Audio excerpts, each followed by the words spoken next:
DMTV Info, votre chaîne d'information en temps réel. La politique, la santé, le sport, les faits de société, la musique, les rumeurs et bien plus encore. Vous découvrirez cela dans notre chaîne DMTV Info.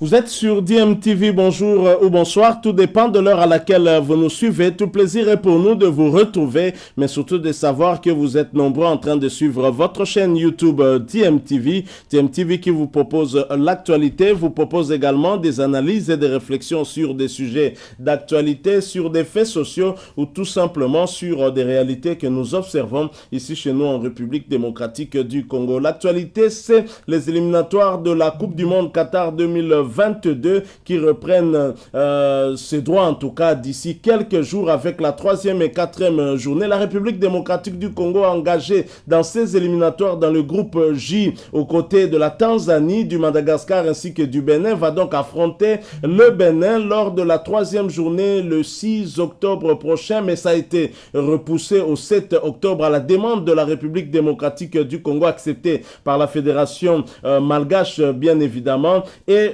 le match de la 4e journée va se jouer le 11 et non plus le 10 octobre prochain. Alors la RDC, comment la RDC devra-t-elle aborder ce match puisque ce pays se trouve déjà dos au mur et même notre adversaire qui a aussi aménagé ses chances de pouvoir se qualifier après 2 défaites lors des 2 premières journées. La RDC ayant fait match nul reste dans la course mais dos au mur et doit absolument remporter les 2 prochains matchs pour rester dans la course et espérer en tout cas terminer en tête de ce groupe et donc se qualifier pour le prochain tour. Et pour rester dans cette course-là, la RDC a besoin de tous ses fils qui sont les plus en forme pour justement essayer d'atteindre ce résultat. Et parmi les joueurs les plus en forme depuis le début de la saison, il y a Elia Meshak. Elia Meshak qui joue du côté de Young Boys de Berne et qui est titulaire et qui s'illustre en tout cas déjà par des buts et des passes décisives comme nous avons eu à le voir lors de la première journée de la phase de groupe de la Champions League européenne face à Manchester United, victoire 2-1. Il a fallu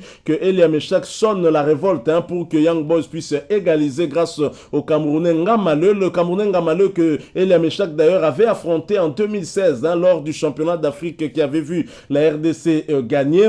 Et Elia Meshak refuse toujours de venir répondre à l'invitation de Léopard de la République démocratique du Congo depuis son litige avec le tout-puissant Mazembe Anglebert. Après en tout cas ce transfert raté du côté d'Anderlecht en Belgique, et ensuite il est parti du côté de la Suisse. C'était son choix, mais un choix qui n'avait pas été compris ni accepté par le tout-puissant Mazembe qui avait porté cette affaire d'abord à la FECOFA et ensuite à la FIFA qui avait tranché en défaveur du joueur, et le joueur est allé au tribunal arbitral du sport. Et pour Elia Meshak et son conseil et son entourage, Elia ne reviendra pas en sélection tant que le tribunal arbitral du sport n'aura pas tranché sur cette question. Alors pour beaucoup d'observateurs, cette affaire-là n'est pas claire. Comment Elia peut associer les léopards de la RDC à son litige contre le tout-puissant Mazembe Anglebert? Et pour certains, en tout cas certaines voix au niveau de la Fédération Congolaise de Football Association, on nous a dit que Elia Meshak aurait plutôt un problème administratif, qu'il aurait un problème plutôt lié à son statut actuel, chose que nous n'arrivons pas à comprendre. Alors beaucoup estiment, beaucoup accusent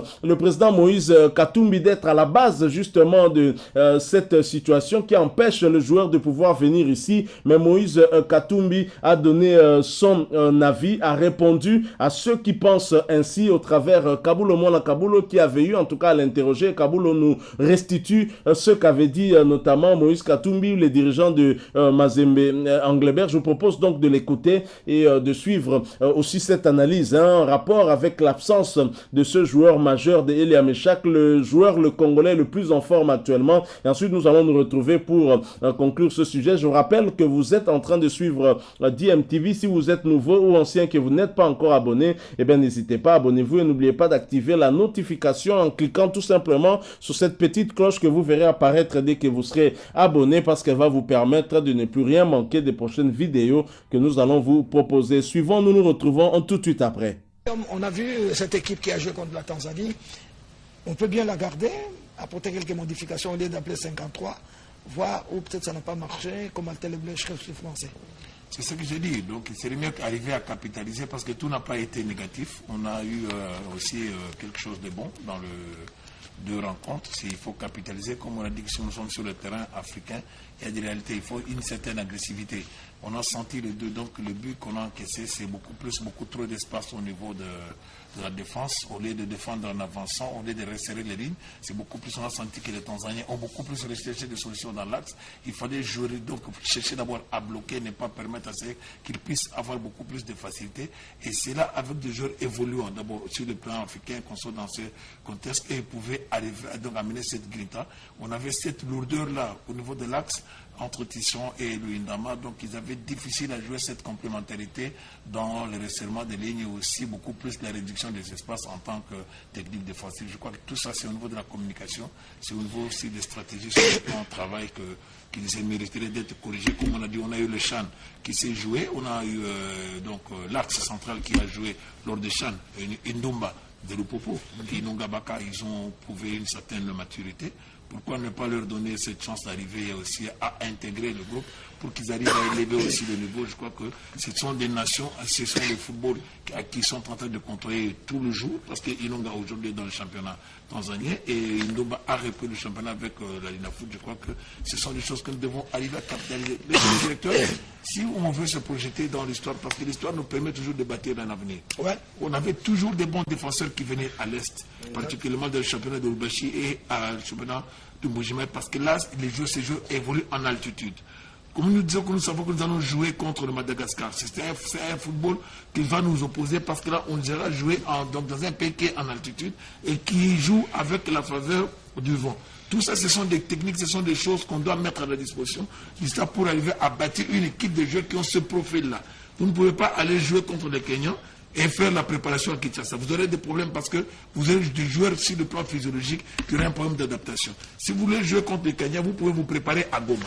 Parce que là, c'est pratiquement les mêmes climats, les mêmes conditions. Aujourd'hui, tout ça, ce sont des facteurs qu'on doit étudier, mettre à la disposition de l'entraîneur qui vient d'arriver, moi j'ai toujours ce bénéfice du doute et de clémence auprès de l'entraîneur et auprès de son excellence, monsieur le ministre. À nous, la direction technique, à nous, la fédération, moi je ne suis vraiment pas clément. C'est nous qui connaissons, qui avons la gestion du football depuis toutes les années, que nous devons arriver à nous surpasser pour travailler pour la République afin de mettre tout ce que nous avons comme bagage auprès de tous ceux qui ont la gestion de ces éliminatoires. Vous savez qu'au match aller, il y a des joueurs qui n'étaient pas là, qu'on peut faire revenir, qui sont sur la liste.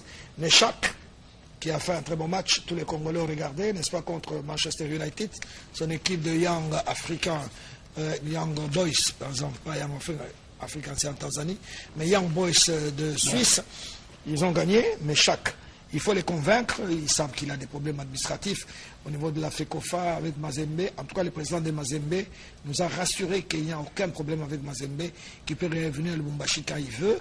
Maintenant, on verra avec le président Chimanga pour aplanir ses problèmes et plus que Meshak. Parce que pour le moment, Meshak est indispensable à l'attaque congolaise. Mouleka Jackson n'avait pas joué lors de 2 premières journées. Blessé, je pense qu'il est opérationnel. Parce que là, j'ai vu dans le statistique que Roger Itoto nous a envoyé. Il est l'ambassadeur du football congolais. Il a été nommé par la FECOFA. Il a fait un travail extraordinaire qui m'a fait parvenir avec les temps de jeu de joueurs. On aura le temps d'y revenir. Donc, on fait venir Meshak Elia, Mouleka Jackson, Ben Malango qui n'a pas touché au ballon. Il était là. Il n'a pas joué à Lubumbashi, mais il a été testé positif à Cotonou. Mais je crois qu'il peut se débrouiller bien et puis il peut passer cette étape-là. Et Bolingui, à mon avis, qui est à la recherche du temps de jeu. Bolassier, qui n'est pas du tout opérationnel. Ça, ce sont des joueurs, à mon avis, qu'il faut laisser tomber pour la 3e et la 4e journée et remplacer par quelques éléments valables. Et puis, comme Malte Lebrecht, et peut-être refaire l'équipe au lieu d'appeler encore 53 joueurs. Non, c'est ce que j'ai dit. Moi, je fais confiance à Roger Itoto, parce que c'est un professionnel, il collabore beaucoup plus. Je crois que c'est comme ça qu'on dit qu'il serait mieux que tous qui avons cette responsabilité-là de travailler pour le football congolais.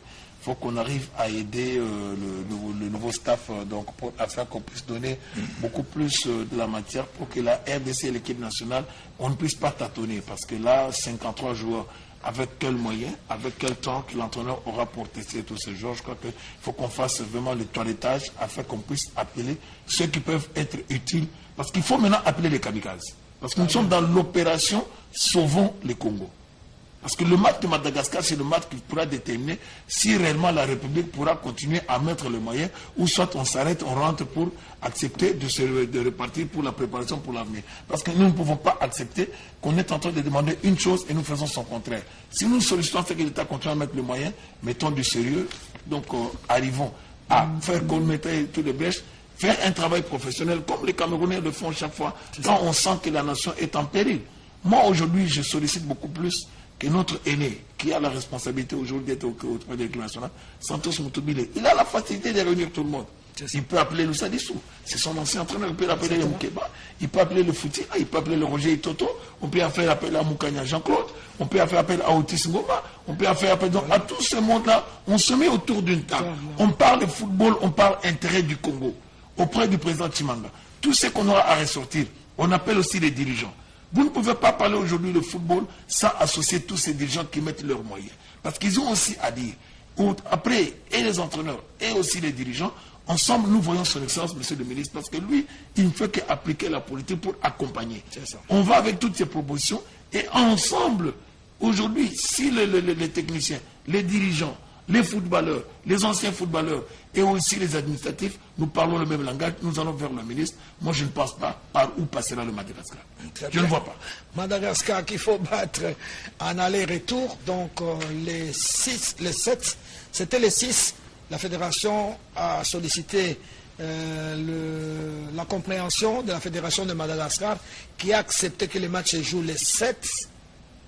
Pour permettre un regroupement de nos professionnels par rapport au vol. Et la fédération de Madagascar n'a pas branché. Et elle est tout à fait d'accord. Donc le match est programmé pour le 7 et le match retour les 11 au lieu du 10 pour permettre ce regroupement. Mais je vais vous proposer la deuxième mi-temps entre RDC et Tanzanie. Et après, on revient sur cette réalisation.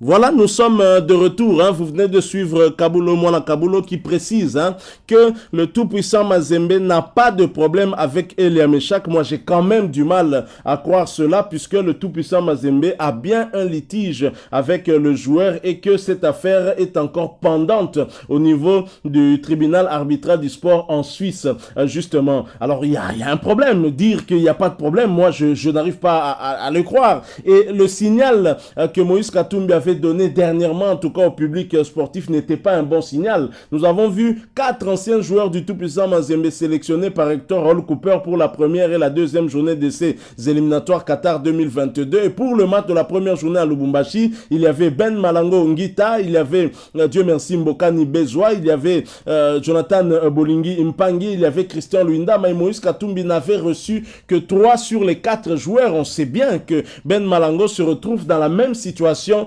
qu'Elia Ameshak, lui, dont le transfert du côté de Raja Casablanca était en tout cas aussi sujet à débat, sujet à polémique, sujet à litige. Il a fallu que la FIFA puisse trancher sur cette question après la plainte du tout-puissant Mazembe Anglebert. Et le fait d'avoir vu Ben Malango absent de cette rencontre-là nous fait penser que Moïse Katumbi aurait peut-être gardé rancune envers ses enfants, ceux qui ont évolué du côté du tout-puissant Mazembe, qui ont mouillé le maillot pour ce club, le plus grand club de la République démocratique du Congo en termes de palmarès, bien évidemment. Alors comment rassurer Elia Meshak? Je ne suis pas convaincu par les propos de Kabulo Mwana Kabulo. Je pense que Mazembe y est pour quelque chose et donc l'implication du chairman de tout-puissant Mazembe Anglebert, Moïse Katumbi, pourrait aussi aider à décrisper cette situation et bien évidemment l'implication de la Fédération Congolaise de Football Association, mais surtout nous en appelons encore une fois à l'implication des politiques, surtout du numéro 1 d'entre nous tous, le chef de l'État,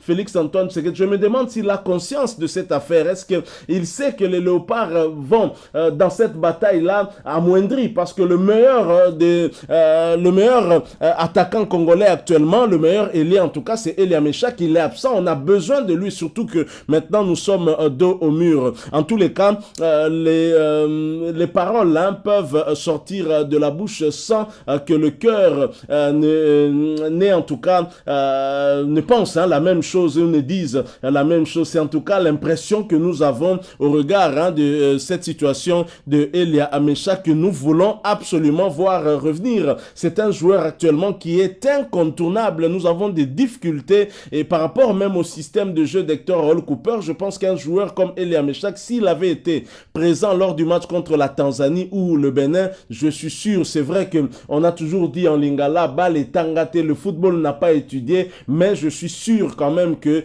la RDC s'en serait mieux sortie qu'avec ces 2 matchs nuls. Au moins, l'un des 2 matchs, nous l'aurions en tout cas remporté. Donc voilà ce que nous pouvons dire sur ce sujet. Vous avez suivi très longuement en tout cas cet élément que nous vous avons proposé et le message de Kaboul Omona Kaboul en rapport avec le cas Elia Amecha. Si vous avez aimé, laissez-nous un maximum de j'aime. Vous avez un point de vue que vous voulez partager avec nous sur ce dossier, n'hésitez pas à nous le laisser à travers un commentaire. Merci de vous abonner à cette chaîne si vous êtes nouveau ou ancien que vous n'êtes pas encore abonné. N'oubliez pas d'activer la notification. Pour cela, cliquez tout simplement sur la petite cloche que vous verrez apparaître dès que vous serez abonné parce qu'elle va vous permettre de ne plus rien manquer des prochaines vidéos que nous allons vous proposer. Encore une fois, merci à vous. Nous espérons vous retrouver bientôt avec un autre sujet d'actualité. En attendant, portez-vous bien. DMTV vous dit au revoir.